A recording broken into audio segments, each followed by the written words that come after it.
This is the Global Podcast Network, where executives and professionals connect, share, and inspire. Stay tuned for the conversations that drive success.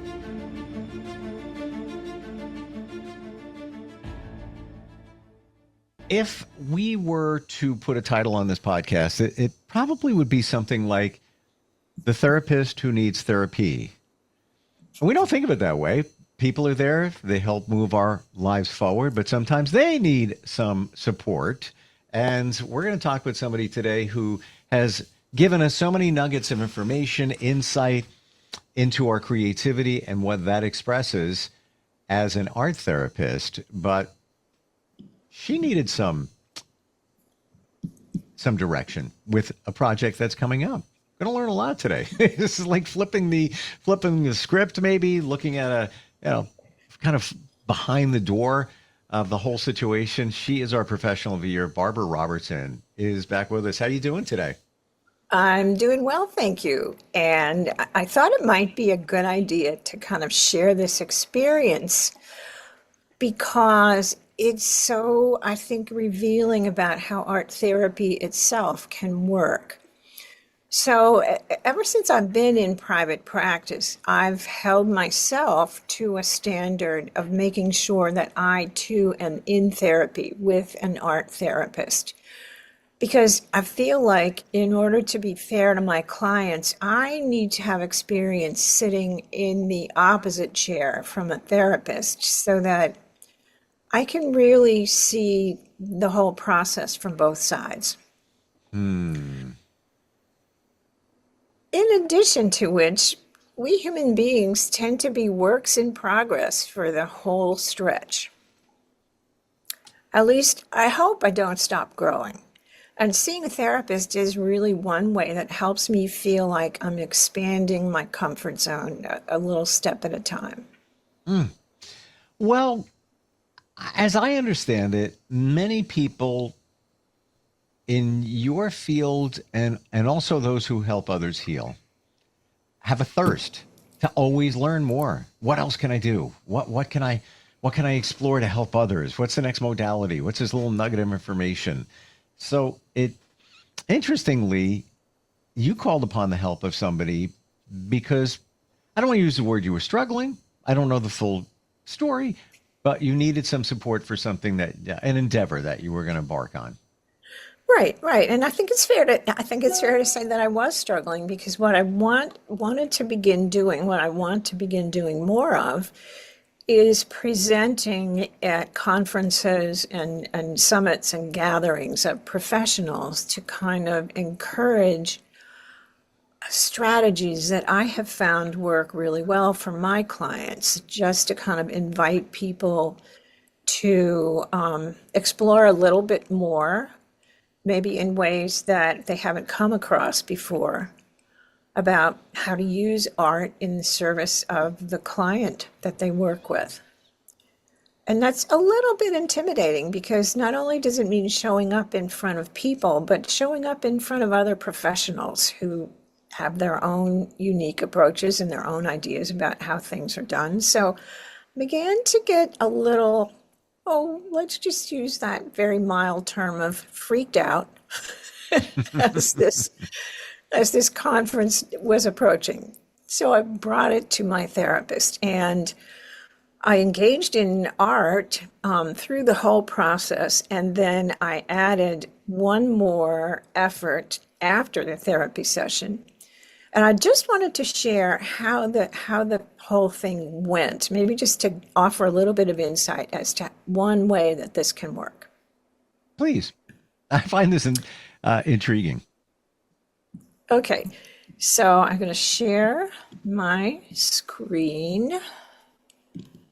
Okay, and start this slideshow. Okay, so this is an image that I drew when I went in to meet with my therapist and said, I have a little part of me that is really feeling shy about showing up. And so she suggested I sort of draw what that was like for me. So I drew this image of sort of a cave in a hillside. So here's the top of the hill, here's kind of the ground in front of the cave, some bushes kind of, or rocks maybe piled up at the entrance. And the back wall is kind of darker there. And this dark little shape here is a little part of me that is kind of huddled in the corner. Whoops, there go my slides going off the rails again. Anyway, so that's the little part of me that is really feeling shy. So she is trying to do everything she can not to be visible. And then I was kind of playing with the idea of inviting her to come out, and I began to feel some very protective energy coming up. I do not know why these slides want to move themselves, but I will do my best to keep my fingers off the computer trackpad. Anyway, so you can see there's a bunch more stuff kind of piled up in front of the cave. And there's just a little bit of a airspace up at the top. The rest of these shapes are like boulders piled up over the cave entrance, kind of like that protective energy. So no, we don't want her to show up. It's not okay for her to go out in the world and show up. You just don't know what might happen. So then the next question was, well, what do you think would happen? And so the protectors, that protective energy began to describe that smoke would start to rise from the cave, from this little being, from her feelings. And as soon as it got out into the oxygen, it would burst into flame, because then there would be more air feeding the embers that were causing it to burn. And it would then begin to really shoot flames in lots of directions. And so this looks like it has some pretty powerful destructive forces in it. Wow. And they said that's what would happen. But as they were in the process of describing it, a different energy took over. And it was, for me, the energy of that little part of me that had been shy about coming out. And once that smoke and fire were out of the cave, she wanted to come out with it, because it was coming from her heart. And so at this point in therapy, I found myself really using those crayons with a lot of pressure and force on the page, making that black very dense here, and then adding orange and yellow and red to kind of show the flames shooting out in all the directions. And the smoke and fire spread beyond the edges of the page on the top and the sides, because I felt there was so much force to this feeling that was on fire in me that I felt I wanted to share. And then once I had gotten enough of that feeling onto the page, I'm still kind of feeling like the littlest part of me that had been so shy. And I'm a little bit like, oh, what just happened? What am I looking at here? So this is what happened next. I wanted to I wanted to hold on to that image of smoke and fire, but I didn't want it to have destructive power, because that's what the protective energies were afraid would happen. And I really didn't want it to get out and destroy anything. I just, whoops, what is happening here? Go away. I just wanted to have expressed the feeling that was in me. And I suspect that it was about my having shown up some way in the far distant dark past that wasn't well met. And I felt unfairly judged. That's a guess, because I don't have an actual memory of any one particular experience like that. But it's sort of an estimated guess of what might give rise to this kind of feeling. So in order to kind of maintain my own power over that feeling and what it did and where it went, I began to tear it up. And after I'd torn it into these big pieces, I stopped for a little bit. And then I decided it needed to be torn into much smaller pieces. So I tore each one of those into smaller and smaller pieces until the whole sketchbook that I was working from was covered in these scraps that contained different colors, different sections, different shapes, because I just tore them randomly until they were all this small. And as I tore, I also feel like I was discharging more of that feeling. So I was engaging in destruction as well, but a harmless kind of destruction that was making the anger or the dark and flaming feeling feel a little bit less powerful. And then I gathered it up into a little mound. Whoops. I wish that my fingers could manage this slideshow process a little bit better. It's this new laptop I got, and the trackpad is so much more sensitive that all I have to do is brush against it and something happens. So please forgive the erratic Oh, good. We get it. process We see it. It's that clear. we got. Okay. So then I realized I had this little fine mesh black gift bag, and I wanted to contain all the pieces of that. And so I tucked them into this bag, and I journaled about the experience later. And I did that because I wanted to make sure that not one piece of me would be left out or given away. So I wanted to really own that feeling that some difficult experience had engendered in me. I wanted to say, yes, I felt unfairly treated. I felt hurt, and this is my feeling, and this is a witness to what happened for me. So in a way, it was kind of gathering my own strength for myself, not even necessarily to share with anyone else or to accuse anyone else of having intentionally hurt me, just to kind of own my own feelings, which, probably the majority of us when we're kids, when we're having a challenging feeling or a feeling that challenges the decisions of the grown-ups around us, we're pretty discouraged often from really giving voice to those feelings. And if that happens enough, a lot of us, I think, begin to feel like it's not safe to use our voice. So in a way, this is kind of me reclaiming my voice, but in an unspoken way. It's so interesting what's going on here because you destroyed, literally destroyed what was potentially destroying you in terms of you try to move forward with this endeavor, this project. And it's been said before that you write a letter and you rip it up, you give it to the universe, put it in a fire, wherever you want to, whatever you want to do with it. You essentially did that, but I find it interesting that you put it in a nice, gift bag, and like with a bow on top and like sealed, delivered and done. What came up for you? And with a gesture of this is something special. Yes, it's a special bag. And that's not just any gift bag. That's a very, slightly bougie bag. It's not the kind of, bag you get at the liquor store and you put, a bottle of wine in it. Exactly. Yeah, you might get a little bracelet or a necklace or a pair of earrings in a bag like that. So, yeah. But wait. Adornments. But wait. What's interesting is the bag is black. The bow is black.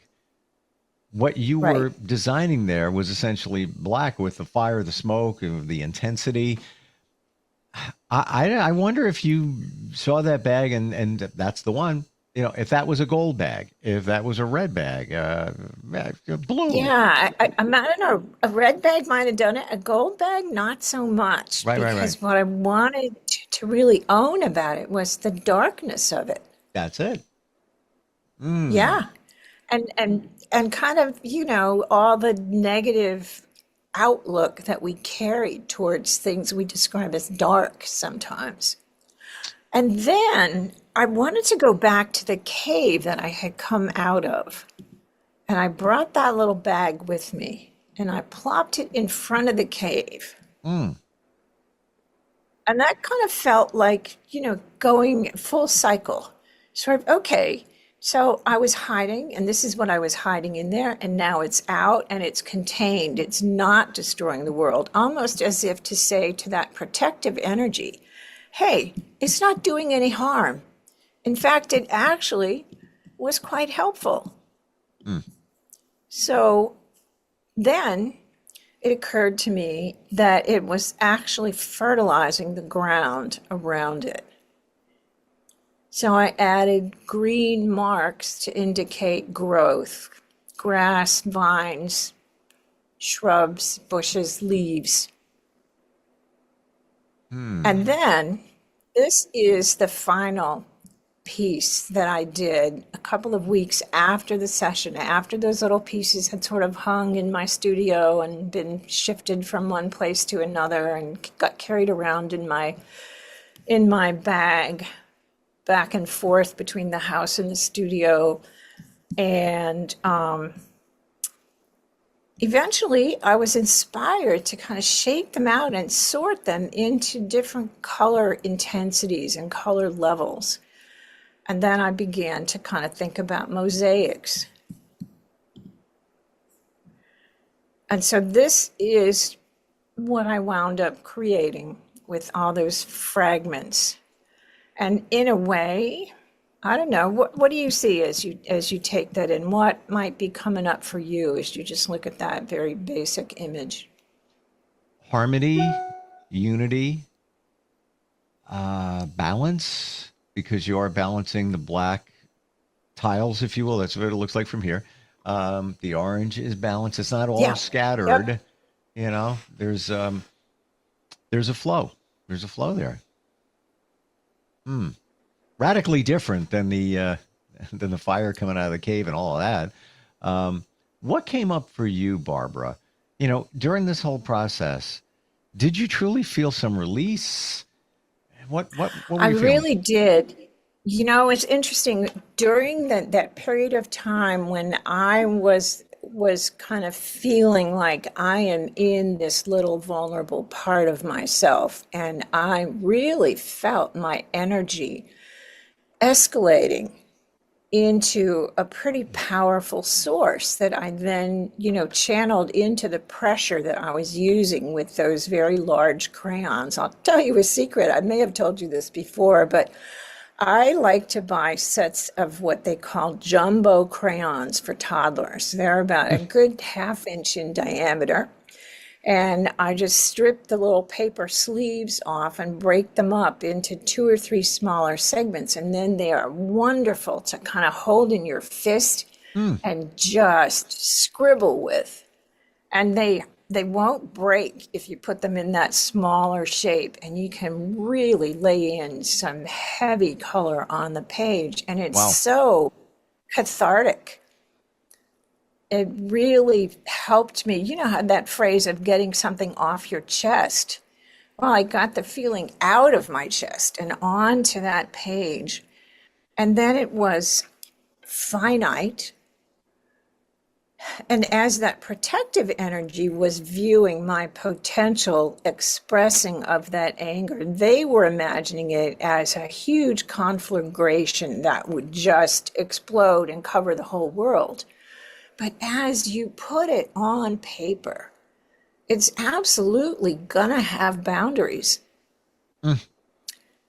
It can't spread really beyond the paper or beyond, I have had a client who was in a very kind of grandiose state of mind, and her artwork ended up being 3 or 4 sheets of 18 by 24-inch paper that were taped onto each other because she really wanted to expand her image. But that, eventually reached its edge also, and she was able to feel like she had completed a process for herself.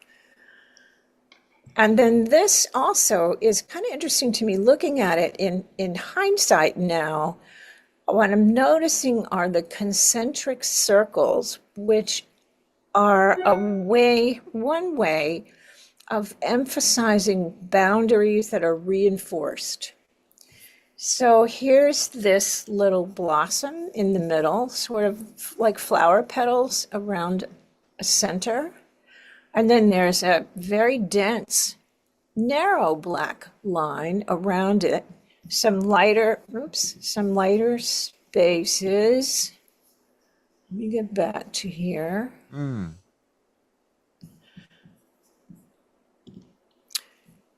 Darn. This system confounds me. Okay, and then there's a lighter area, and then another kind of heavy black border that's a little airier because these blacks are a little less intense, a little less dense than these blacks.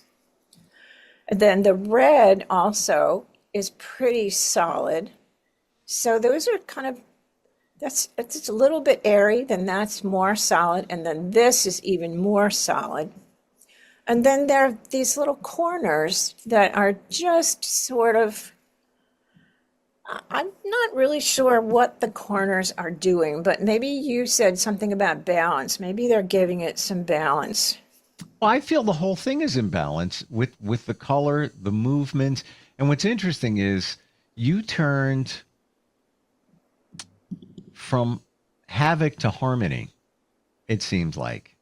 You know, I would have never saw that coming where, you know, you ripped up all these pieces of something to express your frustration, your concern, trepidation about doing this event and everything involved in it. Do you feel a release? Yes. Doing this?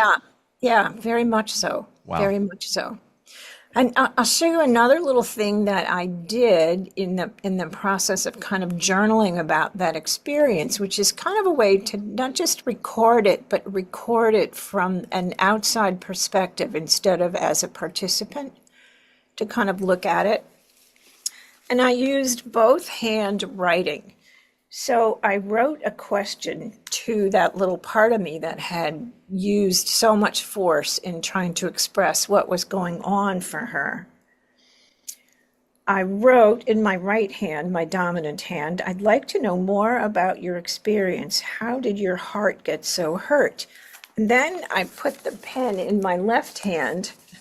Now, I don't know if you can tell, but this is totally unreadable. It's totally illegible.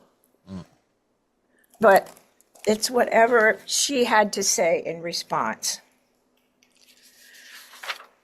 And at the time, I was kind of thinking it as I was writing it. So I can't really go back and revisit it now because I can't read what my left hand was trying to express in cursive writing.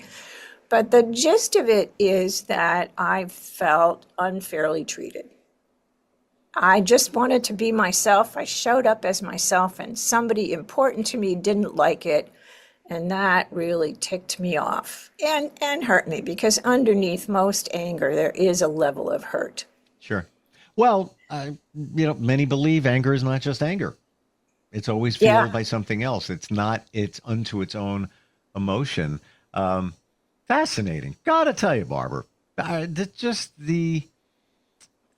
what we don't realize can help us heal. That exercise you did, even writing something in the other hand, your non-dominant hand, and what can come out of that, because you're just letting it flow. It's almost like more of a direct connection from your mind to that hand. It is, absolutely. And in most of us physiologically, our left side is connected to our right hemisphere, which has the more emotional memories that are not encoded in narrative stories. So there are things that happen that have stronger emotions connected to them. So in a way, it's also kind of tapping into the nonverbal subconscious parts of ourselves.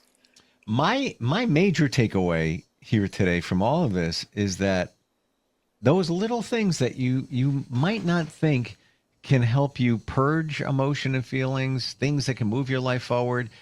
I would think, three different colored crayons, maybe four, can get that out of you. And then even just ripping paper with some glue can make such a difference. Writing something with your non-dominant hand in a notebook can make a major difference. Eye opener here, really. And like you coming from a therapist, that's the other part of it. Anybody could say, I could say to somebody, yeah, you might want to write something with your other hand. Oh, okay. This is coming from a therapist. That's pretty amazing. Yeah, I mean, it can really work. And the other thing I have to say is that it's taken me decades of work to evade the level of perfectionism that would not have accepted one single piece of those images that I drew as something reasonable to show anyone else, never mind to create in the therapy session where I'm being witnessed by a therapist and then to share them on my podcast episode. So, but it's that kind of, I don't know, I read the term anti-perfectionism recently, and I think there's something to that, where we have to give ourselves permission to be that way in order to let those deeper feelings be expressed, because they're not all pretty. I just wrote that down. I'm going to do that. The non-dominant hand. I've heard of it, but I'm like, time for that. Coming from you. And a challenge that, thank you for your transparency. From my heart, I really mean that. It speaks volumes here today. You being challenged, and this is something was pretty big for you. And even at this juncture, after many years of doing this, you were still sort of blocked by something. Yes. Yeah, absolutely. Absolutely. And I think that the deeper we dig, the more we're going to actually find blocks. Yeah. But by then we've acquired a few skills for kind of, squeaking our way through. Love it. This is what you do. Robertson Art Therapy. LLC.com. LLC.com. Right, I was going to right. say TLC. TLC. That would have not been a bad idea. Right now, that website is down, but give it a couple of days. My website managers are trying to tweak a website disaster. Gotcha. Well, we also have your Gmail, which is B Robertson. Is it .atr or just AT? Nope, it's .atr at Gotcha. gmail.com. Gmail. Yep. Reach out to me. I would love to hear from you. Yeah. Absolutely. What are you struggling with? What do you think you might want to do art-wise with what you're struggling with? Share it with me. I'll share you my impressions too. What an eye-opener. Thank you for today. Really appreciate it. My pleasure. Thanks a lot, Steve. Take care. This is the Global Podcast Network, where executives and professionals connect, share, and inspire.